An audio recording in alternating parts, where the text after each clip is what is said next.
Hello po guys, welcome to my channel. Andito na po tayo sa site. Ayan guys, magbibideo naman po tayo. Ayan, nag-hi siya. Ayan. Ayan, nag-hi siya guys. Andito guys, so ibibideo naman natin guys. Natapos na nila maglagay ng parlina guys. Ayan. Pero yung dalawang yun, naglagay pa rin sila ng ano guys. Yung parlina kasi hindi pa yan napagdugtong-dugtong. So, nilagyan nila ng stopper para madugtong. Ayan, dinudugtong nila guys, yung dalawang yun. Tapos, ayun si Kuya guys, siya yung taga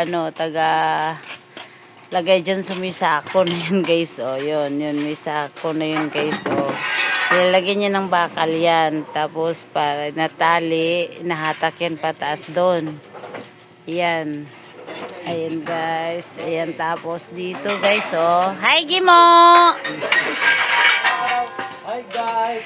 Ayan guys, si Gimo guys, nagpuputol yan ng mga bakal para doon i-stopper sa taas. At saka si Wawi, yan, dalawa yan sila. Ayan, si Kuya, ayan. Ayan sila guys, na pinagtulong-tulungan nila guys. Ayan guys. Ano pinagsasabi mo, Gimo? Ayan guys, pakinggan natin si Gimo. Hello Gimo, sige na, go!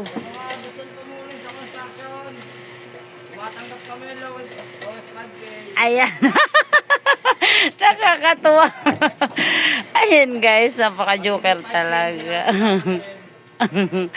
Ayan sila guys. Tsaka doon naman guys, sila ni tatay, doon sa kabilang side. Nagki-clearing naman yan sila.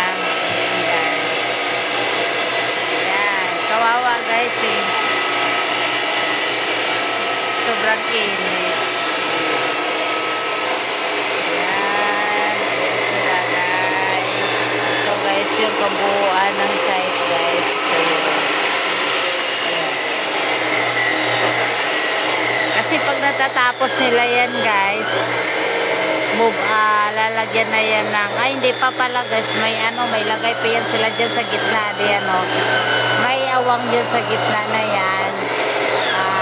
Ayan yung bakal na yun yung nilalagay nila dyan. Ayan guys. Ayan guys. Ayan. Ito guys, subaybayan natin tong guys, yung covered court ni Construction TV nga project guys. Hanggang sa muli, paki-share and subscribe na lang po. Bye bye.